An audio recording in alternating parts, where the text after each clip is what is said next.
Hi, my name is Kirsten Ballard here with the AFCA, and we are here with Dylan Wheeler, a senior wide receiver at St. John's University and a member of the Allstate AFCA Good Works team. Dylan has been a record-setting leader for St. John's, finishing last season among the nation's top receivers with 21 touchdowns and over 1,100 yards. Off the field, Dylan has made a remarkable impact through service and leadership. During the 2024 football season, he organized a performance-based fundraiser for Folds of Honor, raising over $25,000 to support families of fallen or disabled military members and first responders. Now, let's get to know Dylan Wheeler. Hey Dylan, first just want to start off by thanking you so much for sitting down with me and just being willing to share your journey with me and everyone else. How are you doing? I'm good, thanks. How are you? I'm doing great. Congratulations on becoming a member of the Allstate AFCA Good Works team. I know everyone's so proud of you, and you should be proud of yourself. Thank you so much. Yeah, and thank you for having me on. Happy to be here. So, thanks. Incredible. Well, for those that are listening that might not know who you are, can you tell them a little bit about who Dylan Wheeler is and what your journey has been like at St. John's? Yeah, absolutely. So, I'm currently a senior accounting and finance major at St. John's University. I've been a wide receiver on the football team here my entire career, and I kind of stumbled up to St. John's. I've lived in Minnesota my entire life, grew up here, and St. John's is a small private liberal arts college in central Minnesota. So most people probably haven't heard of it, but I really found just a great spot for me. It's a small school with kind of strong relationships with my professors, my coaches, and I felt like it was a great place for me to kind of focus on football while also being able to have a great academic experience. So I've loved it, and it's been a really great place for me to grow up and just build relationships with my classmates, my teammates, and again my coaches and professors as well. What does it mean for you to be a member of the Allstate AFCA Good Works team? It's a tremendous honor to be named this team. I'm super grateful for my coaches for nominating me and everyone that kind of helped me put together a resume that I'd be able to be on the team. I think the biggest thing for me is it shows all the people that kind of supported me throughout my time at St. John's and growing up and getting to this point. I guess it shows that their support worked, I hope. I think that's the biggest thing is I think it's great for some of the St. John's alumni who kind of took me under their wing. Some of the older kind of upperclassmen teammates I've had that helped me out and pointed me in the right direction. I think it just shows that they made a really positive impact on me. And that's what I'm most proud of is to, I guess, hopefully make them proud. I think it's the biggest thing for me. No, it's awesome to hear that people were pouring into you and now you're pouring into others. And hopefully that just continues and someone will do something kind for another person just because you did it for them. Can you tell us a little bit about the Folds of Honor fundraiser that you did? You organized this to help support families of military members and first responders. And what does this mean to you? Absolutely, yeah. Folds of Honor is a cause that I hold really close to my heart. For me personally, I don't have any family that serves in the military, and I've been blessed by my grandparents helping me through college. That I never really had to worry about the cost of college or about losing a parent or kind of a supporter in service to our country. And so I've always felt kind of like just extremely privileged and blessed, and I wanted to find a way to kind of give back to those that have made the ultimate sacrifice. Folds of Honor is again, like you said, a nonprofit that provides academic scholarships to the children and spouses of America's fallen and disabled military members and first responders.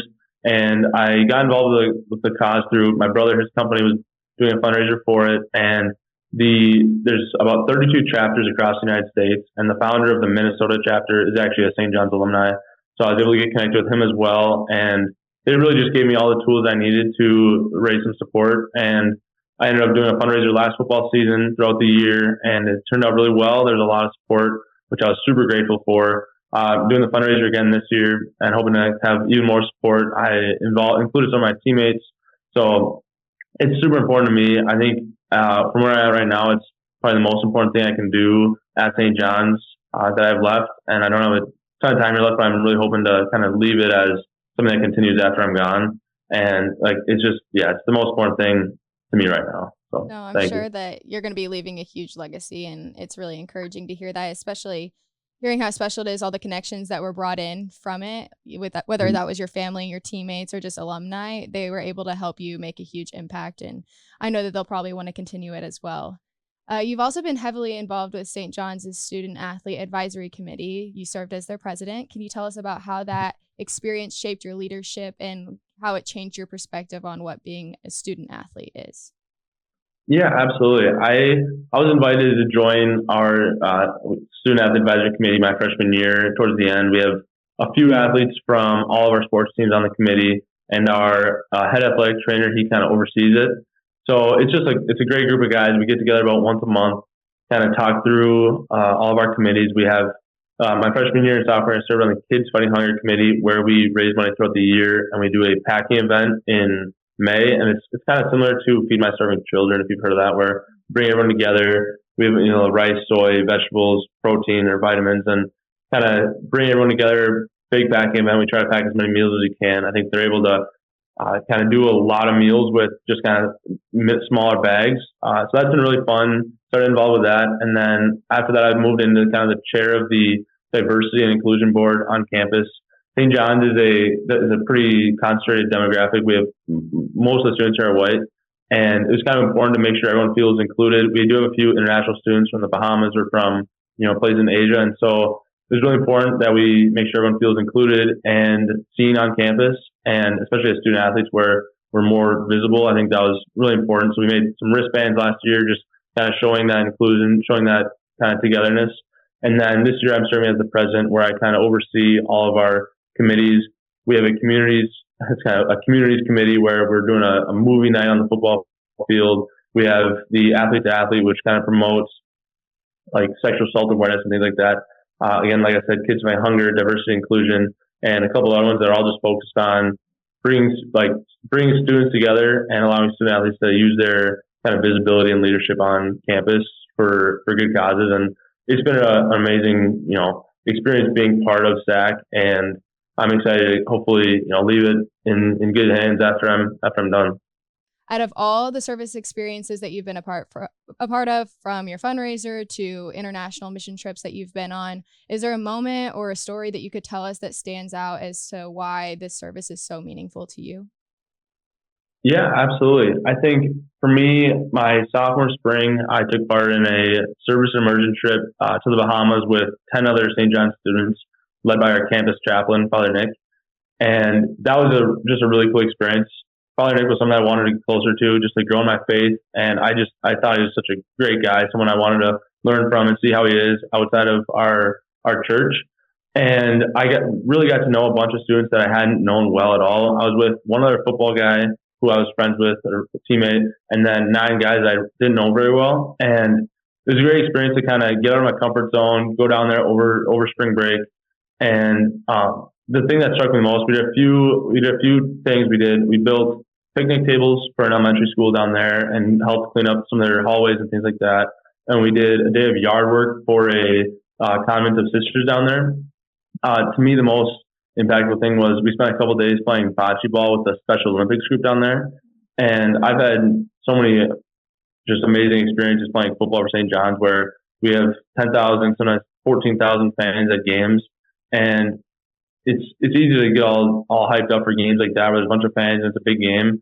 But I think seeing the excitement and seeing the pure joy that these Special Olympics athletes had just playing bocce ball, honestly, in the middle of nowhere in the Bahamas, in a kind of a rundown area in the city, was just really opened my eyes to everything. They had so much joy and so much passion and so much just support for each other that I just felt really touched by their love of sport and kind of what they really get out of it. And I think that changed my perspective over the last 2 years of football, where I'm really just playing for the love of the game, playing for my teammates, things like that.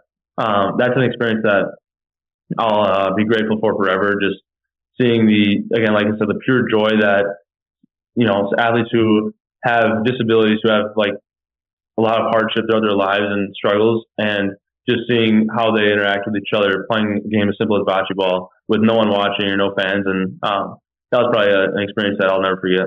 If you could give one piece of advice to other student athletes to help them to get involved in their community, what would that one piece of advice be?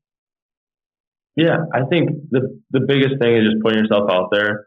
I feel like I've always kind of been an introvert, and the experience I've had over the last few years of just putting myself out there and understanding that I'll get to know people and hopefully become friends with them as I go out into these experiences has been the biggest thing for me. Don't be afraid to get involved with people you don't know or take on causes that you're not super familiar with. I think that's the biggest thing. It's hard to build momentum without taking that first step. And I think just sending that text or that email or calling that person or just showing up to that event is oftentimes the hardest thing. But once you get involved with it, you build that momentum, and then it gets easier and easier as you go. I think the first person I called to raise money for Folds of Honor I think it was my dad asking him to support it. So I guess that was kind of an easier way to build momentum. But eventually you get some yeses, and you feel more confident reaching out to people that might, not be super interested, but you got to tell them what you're doing, and you know that if they really support you, they're going to find a way to give and support the cause no matter what, whether it's referring a friend or something like that. So yeah, I would just say putting yourself out there, getting over that first step to build momentum is probably the best advice I'd give. And it gets easier as you go, but it always takes energy, and it's really fun. It's really rewarding to me. So I think I'm really happy with everything that's happened.